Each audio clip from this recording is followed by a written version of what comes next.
പക്ഷെ അച്ഛനും അമ്മയും അവരുടെ ഇഷ്ടം കൂടി നോക്കണ്ടേ? ശേഖരേട്ടൻ എന്റെ ഒപ്പം വന്ന് അവരെങ്ങനെയെങ്കിലും ഒന്ന് കൺവിൻസ് ചെയ്യിക്കണം പ്ലീസ്.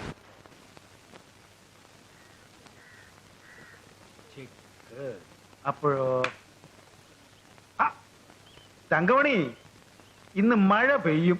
അയ്യോ, കുറച്ച് നെല്ല് ഉണക്കാനുണ്ടായിരുന്നു. മഴ പെയ്താ ഇന്ന് ദുരിതാവുമല്ലോ.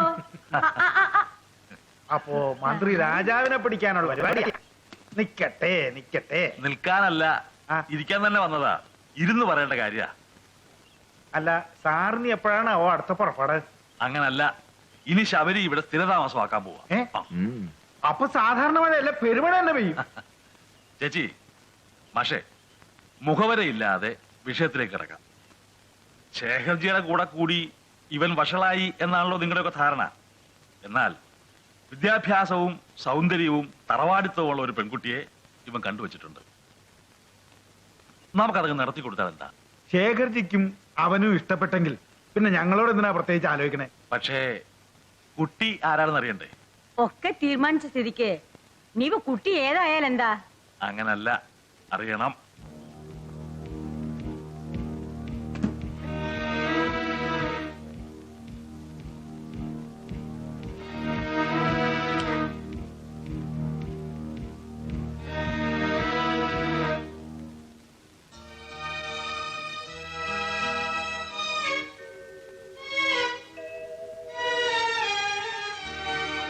ഇന്റർമീഡിയറ്റിന് പഠിക്കുമ്പോ ഒരു പനി വന്നു.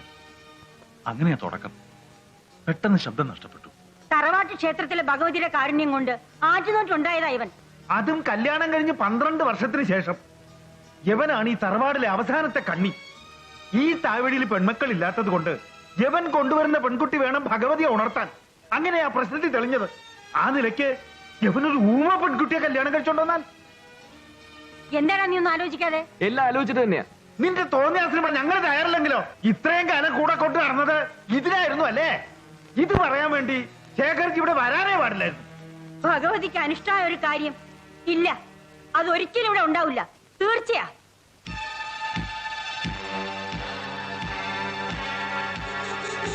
ചേരട്ടാ, ചേരട്ടാ, എന്തു പറ്റി ചേരട്ടാ? ചേരട്ടാ,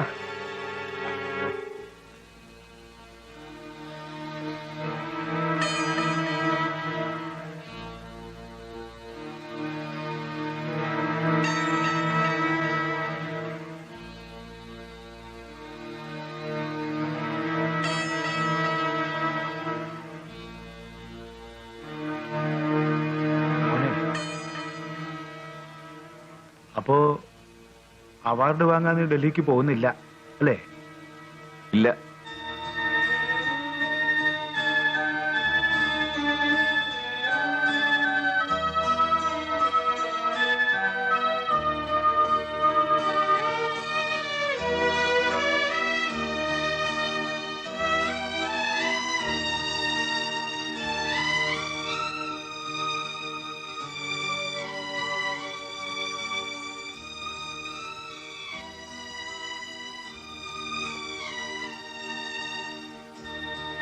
മോളെ, വരും മോളെ. അച്ഛൻ കാത്തിരിക്കുന്നു. ഊണ് കഴിക്കാം.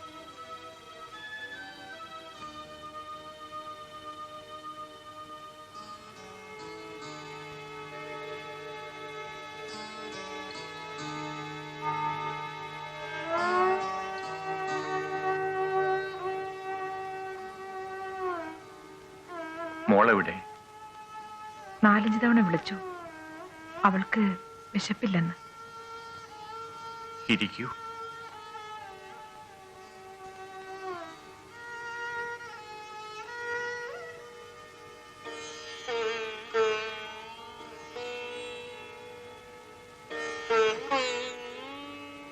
അവളെ പറഞ്ഞിട്ട് കാര്യമില്ല. പെൺകുട്ടികളുടെ മനസ്സ് ഒരിടത്ത് വീണാ പിന്നെ അത് അവിടെ നിന്ന് എടുക്കാൻ ബുദ്ധിമുട്ടാ. ആ ശബരിയെ പിന്നെ കണ്ടതേ ഇല്ലല്ലോ. നമുക്കൊന്ന് പോയി അന്വേഷിച്ചൂടെ?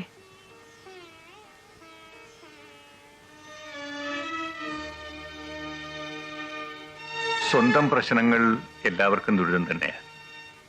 എന്നാൽ എല്ലാവരുടെ ദുഃഖങ്ങളും ഒരിടത്ത് കൂട്ടിയിട്ട് ഇഷ്ടമുള്ളവൻ തിരഞ്ഞെടുക്കാൻ പറഞ്ഞാൽ നമ്മളെടുക്കുക നമ്മുടെ സ്വന്തം ദുഃഖങ്ങൾ തന്നെയായിരിക്കും.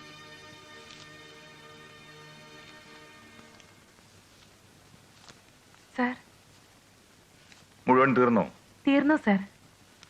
ഇന്ന് കുറച്ച് നേരത്തെ പോണായിരുന്നു. എങ്ങോട്ടാ? ഒരു കൂട്ടുകാരിയുടെ കല്യാണത്തിനാ. ഓഹോ, കല്യാണം കൂട്ടുകാരിക്ക് മാത്രം മതിയോ? കനകത്തിന്റെ കാര്യം? അച്ഛൻ സർവീസിലായിരുന്നപ്പോ പല ആലോചനകളും വന്നാണ്. 1-2 എണ്ണം അച്ഛൻ തന്നെ സ്റ്റാറ്റസ് പോരെന്ന് പറഞ്ഞ് വേണ്ടെന്ന് വെച്ചു. അച്ഛൻ ആർമിയിലായിരുന്നു അല്ലേ? അതെ. അച്ഛൻ ഹാർട്ട് അറ്റാക്കായി മരിച്ചപ്പോ എനിക്ക് ആരും ഇല്ലാതായി. മരിച്ചവർക്ക് പിന്നെ റെസ്പോൺസിബിലിറ്റി ഒന്നും ഇല്ലല്ലോ. കനകം പൊയ്ക്കുള്ളൂ. അച്ഛൻ ഹാർട്ട് അറ്റാക്കായി മരിച്ചപ്പോ എനിക്ക് ആരും ഇല്ലാതായി. മരിച്ചവർക്ക് പിന്നെ റെസ്പോൺസിബിലിറ്റി ഒന്നും ഇല്ലല്ലോ.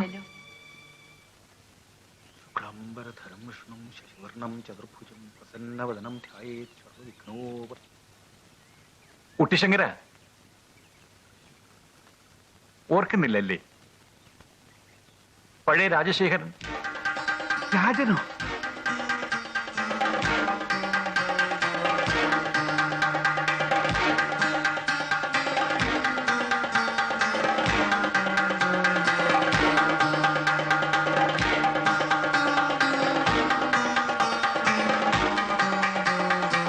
അന്ന് നീ എനിക്ക് സമ്മാനിച്ച ആ മുറിവിന്റെ കല ഇപ്പോഴും മാഞ്ഞിട്ടില്ല. തൊട്ടുനോക്ക്.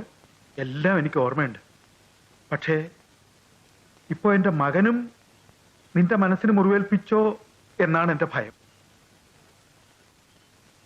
ശബരി എവിടെ? അവന്റെ പോക്കിനും വരവിനൊന്നും ഒരു വ്യവസ്ഥയില്ല. അവന് വേണ്ടപ്പെട്ട ഒരാൾ നഴ്സിംഗ് ഹോമിൽ കിടക്കുക, സുഖമില്ലാതെ. അവനാ കൂടെ നിൽക്കുന്നേ. അല്ലെങ്കിലും ജീവകാരുണ്യം അവനല്പം കൂടുതലാ. ആ, അതൊക്കെ നല്ലത് തന്നെയാ. പക്ഷേ സ്വന്തം കാര്യവും വല്ലപ്പോഴൊക്കെ നോക്കണ്ടേ? വിവരങ്ങളൊക്കെ ശബരി പറഞ്ഞു കാണുമല്ലോ. ഉവ്വ് പറഞ്ഞു. രാജശേഖരൻ മറ്റൊന്നും വിചാരിക്കരുത്.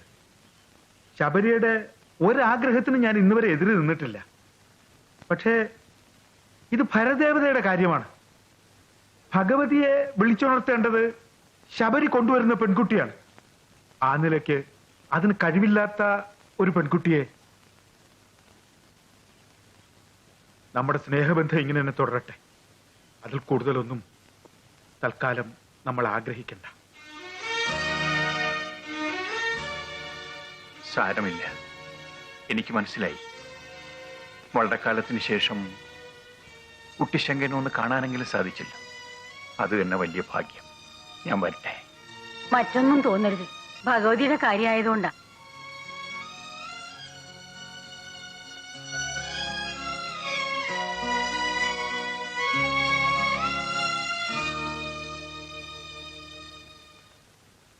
ശുദ്ധ ജാതകോ മോളുടെ, ചേരാണ്ടിരിക്കില്ല.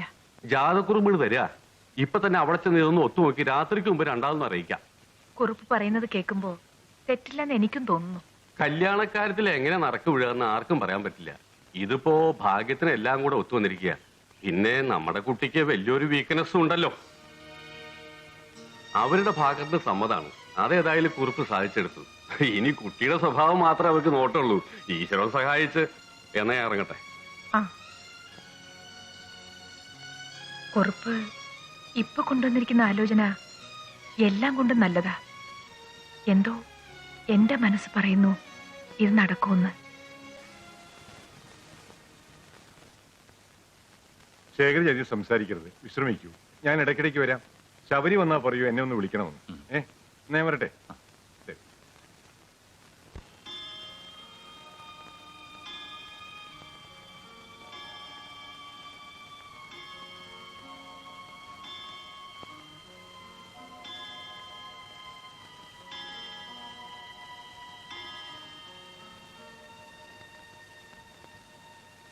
മോളെ ദേവി, വരുന്നെവിടെ മോളെ?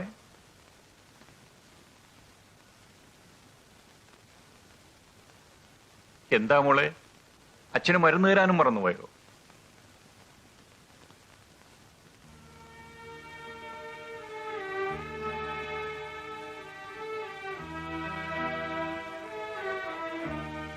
സാർ കാപ്പി എടുത്തു വെച്ചിട്ടുണ്ട്.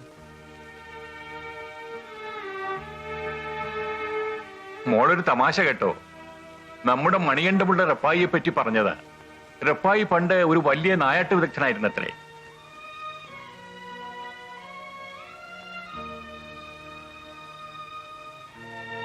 അതൊക്കെ ഇവിടെയുള്ളവർ എന്നെ പറ്റി വെറുതെ പറയണതാ. ശരിക്കുള്ള കാര്യം എന്താന്ന് വെച്ചാ, ഇവിടെ മുമ്പുണ്ടായിരുന്ന മാനേജർക്ക് ഒരു തോക്കുണ്ടായിരുന്നു. ഞാൻ ആ തോക്ക് എടുത്ത് പ്രാവിനെ വെടിവെക്കാൻ പോയി. ഏതാണ്ട് ഇത് ഇത്ര ദൂരത്ത് പ്രാവിരിക്കണം. എനിക്കാണെങ്കിൽ അറിയാലോ, കണ്ണിന് സ്വല്പം കുഴപ്പമുണ്ട്. ഞാൻ പതുക്കെ ഉന്നം പിടിച്ച് താനിങ്ങനെ ഉന്നം പിടിച്ച് സമയം കളയാതെ വെടിവെക്കുക. അല്ല, എനിക്കിങ്ങനെ ഉന്നം പിടിച്ചാലേ വെടിവെക്കാൻ പറ്റൂ. ആ ശരി. ഉന്നം പിടിച്ച് ഞാൻ ഏതാണ്ട് പ്രാവിന്റെ അടുത്ത് വരെ എത്തി. തോക്കിന്റെ കുഴല് അതിന്റെ മൂട്ടി തട്ടി. എന്നിട്ടും വെടിവെച്ചില്ലേ? ഇല്ല, അപ്പോഴേക്കും പ്രാവ് പറന്നുപോയി. പിന്നെ എങ്ങനെ വെടിവെക്കുക?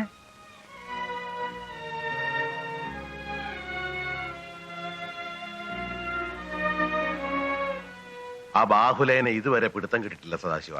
കമ്മീഷന് നടപടികളാണെങ്കിൽ മുറക്കി നടക്കുന്നുണ്ട്. ഞാൻ എല്ലാ കാര്യവും വെട്ടുകുഴിയെ ഏൽപ്പിച്ചിരിക്കുകയാണ്. മനസമാധാനം എന്നൊന്നും എനിക്ക് വിധിച്ചിട്ടില്ലെന്ന് തോന്നുന്നു. നിങ്ങൾ വിഷമിക്കാതിരി. ബാഹുലേൻ ഈ ഭൂമിയിൽ എവിടെ ഉണ്ടെങ്കിലും കണ്ടുപിടിച്ചിരിക്കും. അത് ഞാൻ ഏറ്റു. ഏറ്റു എന്ന് പറയാൻ തുടങ്ങിയിട്ട് കാലം കുറയായി. ഇതുവരെ ഒന്നും നടന്നിട്ടില്ല.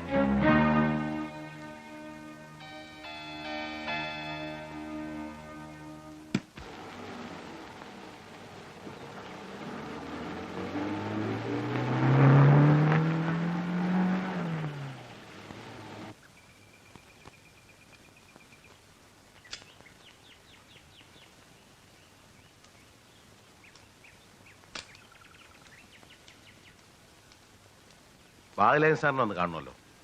ഇവിടെ ഇല്ല. എവിടെ പോയി? അറിയില്ല. എപ്പോ വരും? അറിയില്ല. ചത്തോ അതോ ഉണ്ടോ? അറിയില്ല. തനിക്ക് അറിയാവുന്ന എന്തെങ്കിലും ഉണ്ടോ? അറിയില്ല. ഛേടാ, എന്തൊരു സാധനോടെ.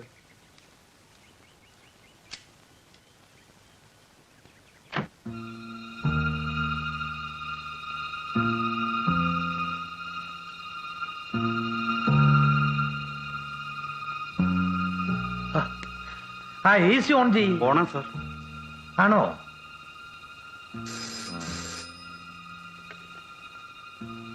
ഹലോ, എന്തായി?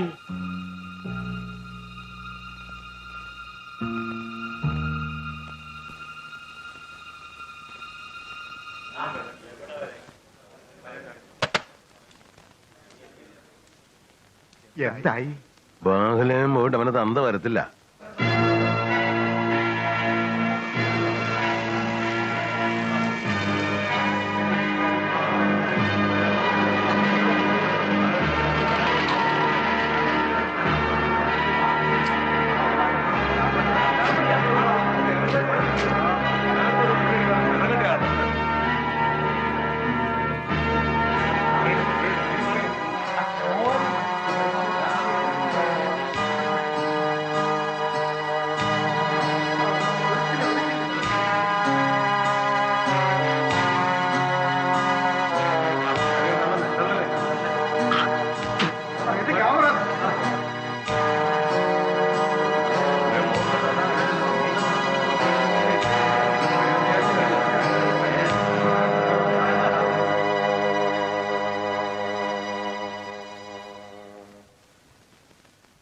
ദിവാകരൻ ബാഹുലേൻ, ദിവാകരൻ ബാഹുലേൻ, ദിവാകരൻ ബാഹുലേൻ, ദിവാകരൻ ബാഹുലേൻ.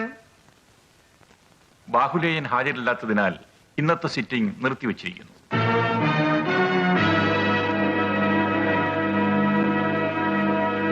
ഞാൻ ബാഹുലേൻ, ഡി ബാഹുലേൻ.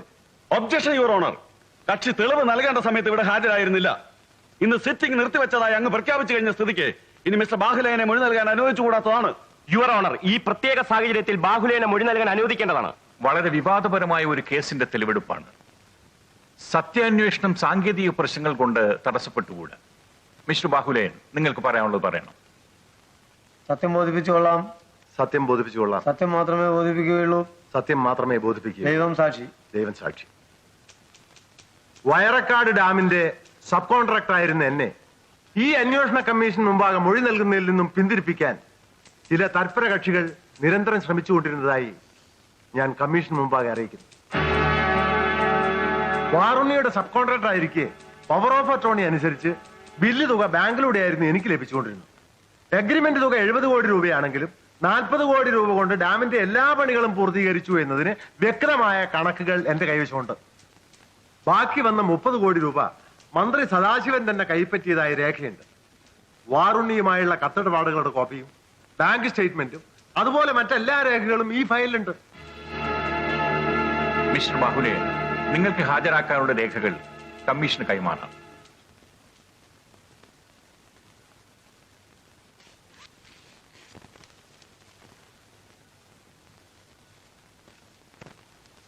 ശബരി ഇതുവരെ പോയില്ലേ? ഇല്ല. ശേഖരേട്ടൻ ഈ നിലയിൽ ഇവിടെ കിടക്കുമ്പോ ഞാൻ എങ്ങോട്ടും പോകുന്നില്ല.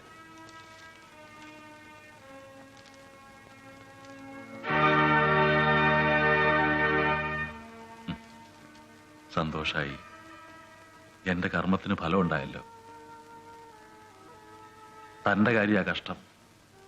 ബന്ധങ്ങളെ മാനിക്കാത്തവർ അവരെത്ര വലിയ മഹാന്മാരായാലും എനിക്ക് മതിപ്പൊന്നുമില്ല. താൻ ആ പെൺകുട്ടിയെ വേദനിപ്പിക്കരുത്. അഴിമതി വീര കാട്ടുകള്ള അധികാരക്കൊടി തീർന്നില്ലേ? കട്ട് കട്ട് മുടിച്ചില്ലേ? മന്ത്രി കസേര ധരിച്ചില്ലേ? ഇതുപോലൊരു നാവിയ മന്ത്രിയെ കേരള മക്കൾ കണ്ടിട്ടില്ല. ഉപ്പിന് നികുതി, സോപ്പിന് നികുതി, തൊട്ടതിനൊക്കെ നികുതി. തൃപ്തിയായല്ലോ. അച്ഛനിപ്പോ ആവശ്യത്തിലധികം കിട്ടിയില്ലേ? ഇനി എങ്ങനെ പുറത്തിറങ്ങി നടക്കും? എങ്ങനെ നാട്ടുകാരുടെ മുഖത്ത് നോക്കും? ഈ മനുഷ്യനാണ് എല്ലാം നശിപ്പിച്ചത്. എന്റെ പേര് കൂടി ദുരുപയോഗപ്പെടുത്തുമെന്ന് ഞാൻ കരുതിയില്ല. ദിനേശ്, അതൊക്കെ നിങ്ങൾ ഒന്നും പറയണ്ട. എന്തിനു വേണ്ടിയാ നിങ്ങൾ ആ ജഡ്ജിയുടെ അടുത്ത് എനിക്ക് വേണ്ടി കല്യാണം ആലോചിച്ചത്? നിങ്ങളെ ഞാൻ അതിന് ചുമതലപ്പെടുത്തിയിരുന്നോ? അതൊക്കെ അങ്ങനെ വേണ്ടി വന്നു. ചെയ്യാവുന്നിടത്തോളം വൃത്തികേടുകളൊക്കെ ചെയ്തിട്ട് വേണ്ടി വന്നു എന്ന് നിങ്ങളെ പോലുള്ള രാഷ്ട്രീയക്കാരാ നാട് ഈ നിലയിലാക്കിയത്. ഇപ്പോഴെങ്കിലും ഈ മനുഷ്യന്റെ മുഖത്ത് നോക്കി അച്ഛന് പറയാമോ സർവ്വബന്ധങ്ങൾ ഇവിടെ വെച്ച് അവസാനിപ്പിച്ചു എന്ന്? ദിനേശ, ഞാൻ പറയുന്നു, പ്ലീസ് നിങ്ങളൊന്ന് പുറത്തു പോകാമോ? എന്റെ അച്ഛൻ ഇനിയെങ്കിലും ഒന്ന് രക്ഷപ്പെട്ടോട്ടെ.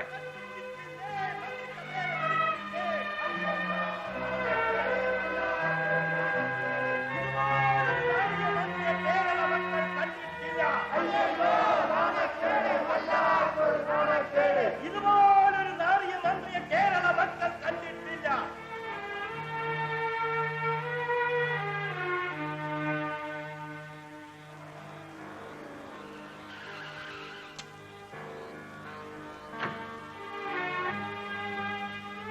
ദേവിയുടെ അച്ഛനോട് വന്നിരുന്നു അല്ലേ? വന്നിരുന്നു. അപ്പൊ അച്ഛനും അമ്മയും അങ്ങോട്ട് പോയില്ല? ഇല്ല. രാജശേഖരനോട് ഞാൻ എല്ലാ കാര്യങ്ങളും തുറന്നു പറഞ്ഞു. അവനത് മനസ്സിലാവുകയും ചെയ്തു. നിങ്ങൾ ഇനി എന്ത് പറഞ്ഞാലും ശരി, ദേവി അല്ലാതെ മറ്റൊരു പെൺകുട്ടിയെ ഞാൻ പോവാൻ കഴിക്കില്ല. അപ്പോ നീ ത്യാഗം ചെയ്യാൻ തന്നെ തീരുമാനിച്ചു? എങ്ങനെ വേണേ കണക്കാക്കാം. മിണ്ടാൻ വയ്യാത്ത ഒരു പെൺകുട്ടിയെ കല്യാണം കഴിച്ച് കുടുംബത്തിന് ഭഗവതികളും വരുത്തി വെക്കാനാണ് നിന്റെ പുറപ്പാട്? മിണ്ടാൻ വയ്യാത്തൊരു പെൺകുട്ടി ഹൃദയം പൊട്ടി വിളിച്ചാൽ വിളി കേൾക്കാത്തൊരു ഭഗവതിയാണ് ഇതിനകത്തെങ്കിൽ എങ്കിൽ പറയടാ, ആ ഭഗവതി എനിക്ക് വേണ്ട.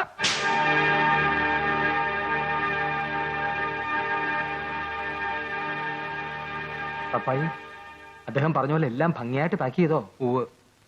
എന്ത് നല്ല സ്വഭാവം, എന്ത് നല്ല ആൾക്കാർ. പറഞ്ഞിട്ട് എന്താ കാര്യം? എന്നിട്ട് അവർക്കും കഷ്ടപ്പാട് തന്നെയല്ലേ? എല്ലാവർക്കും എല്ലാം തികച്ച് ഈശ്വരൻ കൊടുക്കില്ലല്ലോ. എങ്കിൽ പിന്നെ ജീവിതത്തിന് എന്താണോ അർത്ഥം? ഒരു കണക്കിന് ജീവിതവും ഒരു സത്രം തന്നെ. വെറും കൈയോടെ വരുന്നു, വെറും കൈയോടെ മടങ്ങിപ്പോകുന്നു. സ്വാമി ശരണം. എന്താ നിന്റെ ഇരിപ്പിന്റെ അർത്ഥം? മോടെ കാര്യത്തിൽ എനിക്കെന്താ വിഷമമില്ലേ? എന്റെ ജീവൻ കൊടുത്താൽ മോടെ ശബ്ദം തിരിച്ചു കിട്ടോ? ഞാൻ കൊടുക്കാം. നമുക്ക് ചെയ്യാവുന്ന എല്ലാ ട്രീറ്റ്മെന്റും ചെയ്തില്ലേ? എല്ലാം നമ്മുടെ വിധി. അനുഭവിക്കുക തന്നെ. ഇല്ല, മോളുടെ കാര്യത്തിൽ നിങ്ങൾക്ക് ഒരു വേവലാതിയില്ല. ഇത്രയും കാലം നീതി നിയമമൊക്കെ കൃത്യമായി നടത്തിയല്ലോ. നമ്മളുടെ മോളുടെ കാര്യത്തിൽ എന്തെങ്കിലും നീതി കാണിക്കാൻ നിങ്ങൾക്കായോ? എന്തായാലും നിങ്ങളുടെ അന്തസ്സിനൊരു കോട്ടവും പറ്റിയില്ലല്ലോ. അത് മതി. എന്ത് അന്തസ്? അന്തസ്സും അഭിമാനവും മറന്ന് ഞാൻ ആ കുട്ടിശങ്കരനെ പോയി കണ്ടു. ഭഗവതിക്ക് പോലും നമ്മുടെ മോളെ വേണ്ട. ശബരി ഇനി വരില്ല. എനിക്ക് എന്ത് ചെയ്യാൻ കഴിയും? ഒന്നും ചെയ്യണ്ട. നമ്മളുടെ മോളുടെ കാര്യത്തിൽ അല്പമെങ്കിലും അലിവുണ്ടായിരുന്നെങ്കിൽ കയ്യിൽ വന്ന ഒരു അവസരം തട്ടിക്കളയുമായിരുന്നു. ആ ദിനേശിന്റെ കാര്യത്തിൽ അല്പം വിട്ടുവീഴ്ച ചെയ്തിരുന്നെങ്കിൽ അവൾക്കൊരു നല്ല ജീവിതം കിട്ടുമായിരുന്നില്ലേ? എല്ലാം തൊലച്ചു. വേണ്ട, എനിക്കൊന്നും കേൾക്കണ്ട.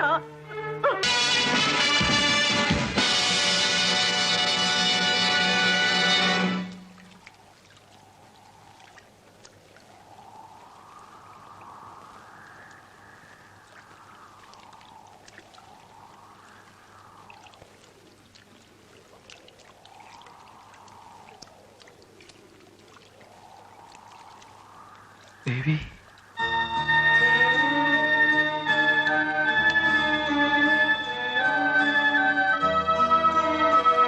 ദേവി